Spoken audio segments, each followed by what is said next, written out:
सुप्रियाताई काही म्हणू शकतात, पण हा प्रश्न जो आहे हा सर्वोच्च न्यायालयाच्या विचाराधीन आहे. आता सर्वोच्च न्यायालय या संदर्भात निर्णय देणार आहे, पण त्यापूर्वी लोक न्यायालयाने हा निर्णय 2024च्या विधानसभा निवडणुकीत दिलेला आहे.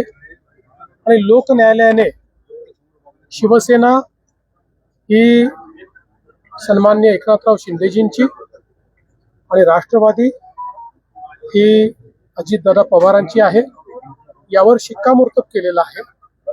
ठीक आहे, आता सुप्रीम कोर्ट काय करतात याकडे सगळ्यांचं लक्ष आहे, पण सुप्रीम कोर्टही हाच निर्णय दिला अशी आम्हाला अपेक्षा आहे.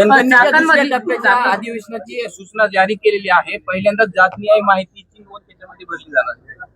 पहिल्यापासून आम्ही सांगत होतो की केंद्र सरकारने जातनिहाय जनगणना ही घोषित केलेली आहे. त्याचे टप्पे असतात, त्यानुसार ते होईल आणि आता त्या संदर्भातली कारवाई सुरू होते, याचा मला आनंद आहे. एक खूप मोठी मागणी अनेक वर्षांपासून होती, कुठल्याही सरकारने कधीच ती मान्य केली नाही, पण मोदी सरकारने ती मान्य केली, त्याबद्दल मी मोदी सरकारचे मनापासून आभार मानतो. कंपन्या प्रकरणी शरद पवार साहेब आज प्रत्यक्ष पाहणी दौरा करतायत आणि त्यांनी ट्विट सुद्धा केलेलं होतं. त्या ट्विटला मी उत्तर दिलेलं आहे. पवार साहेब ज्येष्ठ नेते आहेत, ते नेहमी महाराष्ट्राच्या हिताचा विचार करतात, म्हणूनच त्यांच्यापर्यंत चुकीची माहिती जाऊ नये या दृष्टीनं खरी माहिती मी त्या ठिकाणी दिली. सर्वात जास्त कंपन्या महाराष्ट्रात सुरू झालेल्या आहेत, सर्वात जास्त फंक्शनल कंपन्या महाराष्ट्रात आहेत. ज्या नॉन फंक्शनल कंपन्या आहेत, ज्या कधी सुरूच होऊ शकलेल्या नाहीत, त्याचा आकडा देऊन काही लोक फसवेगिरी करतायत. मात्र आता माझ्या ट्विट नंतर सगळ्या गोष्टी समोर आल्या आणि चाकणचा जो विषय आहे तो निश्चितपणे गंभीर आहे, तो आम्ही गांभीर्याने घेतलेला आहे. असं लक्षात येत आहे की 5-7 एजन्सीजमुळे त्याचा कोणी वाली नाही आहे, त्यामुळे जिल्हाधिकाऱ्याला त्याचा वाली करून त्यांच्या अंतर्गत सगळ्या एजन्सीजचं कोऑर्डिनेशन करण्याचा आम्ही प्रयत्न करतो आणि त्यातनं तिथले ज्या काही समस्या आहेत त्या आम्ही दूर करू. काल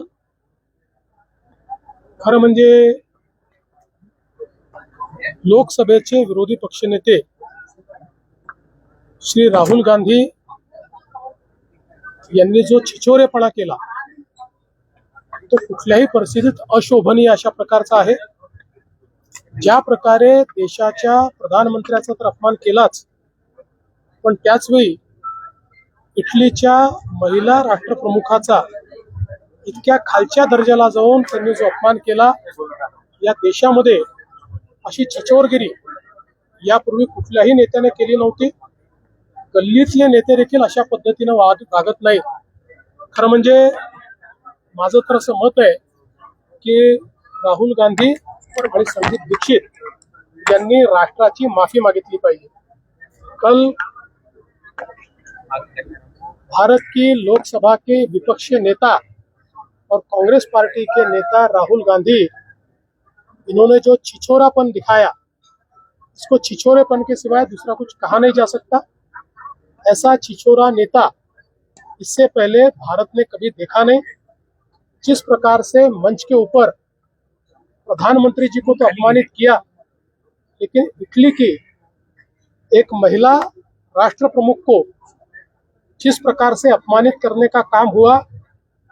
भारत में महिलाओं का सम्मान करने वाले हम लोग हैं और इतने बड़े नेता इस प्रकार से जब बात करते हैं, गली का नेता भी ऐसा छिछोरापन नहीं करता. मुझे ऐसा लगता है राहुल गांधी ने और संदीप दीक्षित ने देश की माफी मांगी थी. बावनकुळे साहेब